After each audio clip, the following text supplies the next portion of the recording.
Praise lord. ప్రభువైన యేసు నామములో అందరి కొందరంలో దేవుని వాక్యంలో నుంచి కొరింథీయులకు రాసిన మొదటి పత్రిక 1వ అధ్యాయము 18వ వచనం. సిలువను గూర్చిన వార్త నశించుచున్న వారికి వెర్రితనము గాని రక్షింపబడుచున్న మనకు దేవుని శక్తి. ప్రియమైన వాళ్ళారా, ఇక్కడ చూసినట్టయితే అపోస్తలుడైన పౌలు ఏమంటున్నాడు? సిలువను గూర్చిన వార్త. మనము యేసుప్రభుని అంగీకరించిన మనము చాలామందికి యేసుప్రభు గురించిన మాటలు స్వార్థ ప్రకటించినప్పుడు వాళ్ళకి ఏమనిపిస్తుంది అంటే వెరితనంగా అనిపిస్తుంది. ఎక్కడో యేసుప్రభు చచ్చిపోతే, ఇప్పుడు కొందరికి లాజిక్గా మాట్లాడతారు. యేసుప్రభు చనిపోయినాడు అంటే ఉండొచ్చు అంటారు, ఏ దేశంలో చచ్చిపోయినా అంటారు. రెండో మాట ఏంటంటే యేసు రక్తంతో పాపాలు కడతాడు, ఎన్నది రక్తం అంటారు. ఈ యేసుప్రభు ఎవరంటే ఆత్మ ద్వారా నడిచే దేవుడు, ఆత్మ అయిన దేవుడు ఆత్మ గనుక అని రాయబడ్డది. ఆ ఆత్మరూపి అయిన దేవుడు శరీరం ధరించుకొని వచ్చినాడు. ఆయన ఈ లోకంలో ఉన్న 33 సంవత్సరాలు శరీరంతో ఉన్న, శరీరంకి సంబంధించిన క్రియలు ఏది ఆయన చేయలేడు. పిలాతు ముందు యేసు ప్రభు విమర్శింపబడ్డప్పుడు ఆయన మీద ఎన్నో నేరములు మోపుతారు.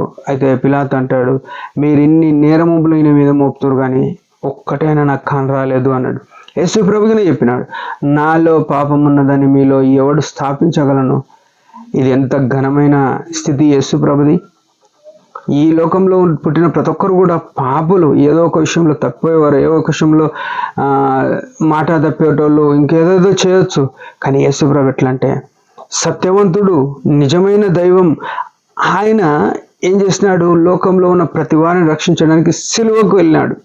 ఆ సిలువలో ప్రాణం ఇచ్చడం ద్వారా, రక్తం చెందించడం ద్వారా సర్వ మానవాళి కొరకు పాప బలి అర్పించబడింది. యేసు ప్రభు యోహాను 1:29 యోహాను అంటాడు, లోక పాపములను మోసుకొని పోవు దేవుని గొర్రెపిల్ల.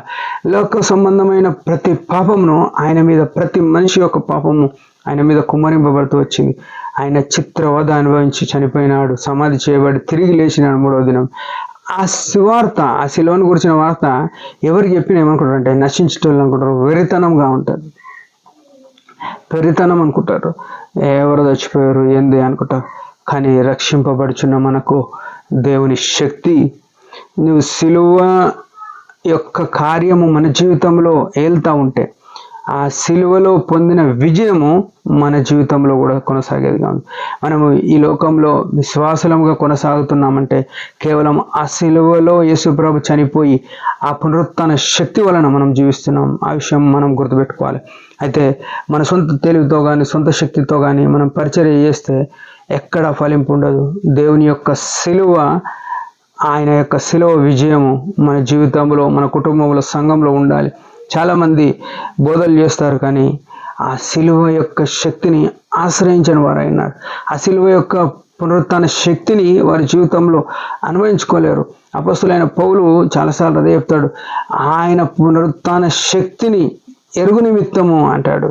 ఆయన శక్తిని ఎరిగి మనము పరిచర్యలో, దేవుని సేవలో, దేవుని సంఘంలో మనము విశ్వాసులమైన సరే, సేవకులమైన సరే, బోధకులమైన సరే ఆ సిలువ యొక్క శక్తి మన మీద ఉండాలి. యేసు ప్రభు సిలువను జయించినాడు.